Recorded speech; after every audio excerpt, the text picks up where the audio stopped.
many people never achieve their goals because they have too many toxic, negative, energy-draining people in their lives.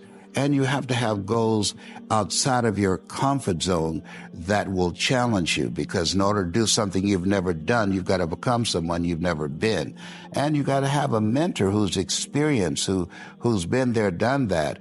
And as a result of that relationship, because you can't see the picture when you're in the frame. Muhammad Ali said, I'm the greatest, but he never won a championship without Angelo Dundee. And Michael Jordan never won a championship without Phil Jackson. So you've got to have someone that can see something in you that you can't see, that can take you to a place within yourself that you can't go by yourself. Dr. Norman Cousins, he wrote a book called The Biology of Hope. And he talked about the fact that when something happens to you, you don't deny it, you defy it. And I was defiant that I'm going to beat this, I'm going to handle this. That there are people who many times when something happens to them, that they embrace it from a place of fear and it takes them out. And L.C. Robinson said, things may happen to you and things may happen around you, but the most important things are the things that happen in you. And you have to stand up inside yourself and deal with it and handle it. The easiest thing I've done was to get out from under the labels and to live the life that I live. The most difficult thing I've ever done was to believe that I can do it. You live in a dominant culture that is designed to destroy your sense of self and your belief in yourself, and you have to learn ways in which you can begin to connect with this power that you have within yourself to handle where you are. The key is to be constantly in a perpetual process of discovering the truth of who you are and fighting constantly to look for ways in which you can escape the inner conversation. I speak to audiences around the world, and I train speakers as well, and I tell them that when you speak, that there's an objective that you want to achieve when you speak to an audience, because how people live their lives is a result of the story they believe about themselves. So you as a speaker, when you speak in this program, when people see you, what you do is distract, dispute, and inspire. And many things, they come back, negative thoughts and how you feel about yourself, they don't die. They come back once you stop doing the maintenance work on your mind, listening to motivational messages, going to seminars and workshops, spending time quietly listening to the still small voice within. Who am I really? Is this really me? Am I giving my best? Am I just reflecting what's around me? Because all of these various things affect how we show up in life. And so having a strategy to continuously find ourselves reaching higher. You weren't going in that direction, but you unconsciously did it because you've done it so many times that many people, because they're not making a conscious, deliberate, determined effort to think outside of what life has thrown at them, they end up doing the same thing over and over and over again. Einstein said that thinking that has brought me this far has created some problems that this thinking can't solve.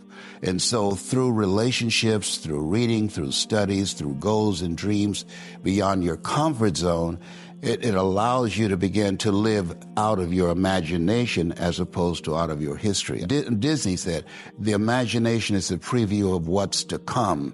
And so as a kid, I dreamed a lot. You're living a life that will outlive you. Just think about the fact that this program has given a lot of people hope, and there's hope in the future. It gives you power in the present. Every 40 seconds, someone commits suicide. But because of something you say or some guest that you've invited, and as they share their story, you interrupt that story of being hopeless and powerless and not wanting to be here anymore. And because they took the time to watch, you create an experience. Oliver Wendell Holmes said that once a man or woman's mind has been expanded with an idea, concept, or experience, it can never be satisfied to going back to where it was. And so at the end of the program, at the end of one of your presentations, there are people who, because of you, their lives will be transformed. Someone's opinion of you does not have to become your reality. If you want to become successful in life, young man, he said, number one, you got to change your mindset. He said, you don't get in life what you want, you get in life what you are. Number two, practice OQP, only quality people. You earn within $2,000 to $3,000 of your closest friends. I found that out. I left all my broke friends. I said, y'all got to go. And the third thing he said, develop your communication skills, because once you open your mouth, you tell the world who you are. He said, those are three major things that you want to work on that will liberate you from living in Liberty City, living in poverty in Overtown. It will help to escape out of where you are right now, because I see you watching me and I know you want more. I can see the hunger in your eyes. You get hungry by finding something that's you. I believe that all of us are born unique, but most of us die copies. You got to find out what is it that turns you on, what resonates with you, that you have to work on yourself, and you have to have an unstoppable attitude and no excuse, and hold a constant vision of what it is you want to achieve.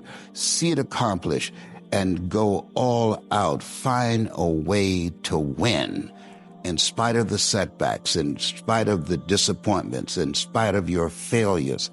I tell people when I'm giving presentations, you will fail your way to success.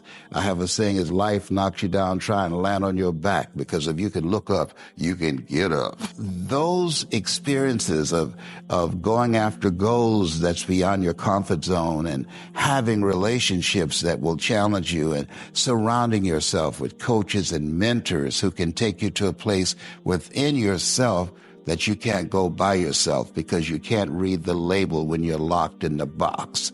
And so those experiences, they challenge you to go to that next level and continue to move forward in your life, doing new and exciting things that eye has not seen, ear has not heard, nor has entered the heart of mankind what God has in store for you when you live a heart-centered life, deciding that you're going to live a life that will outlive you. You're going to live a life that counts, a life that will build a legacy and change the planet. You know, Horace Mann said, we should be ashamed to die until we've made some major contribution to humankind. And so my goal is to make a major contribution to humankind, that life is an adventure and it's going to be a challenge.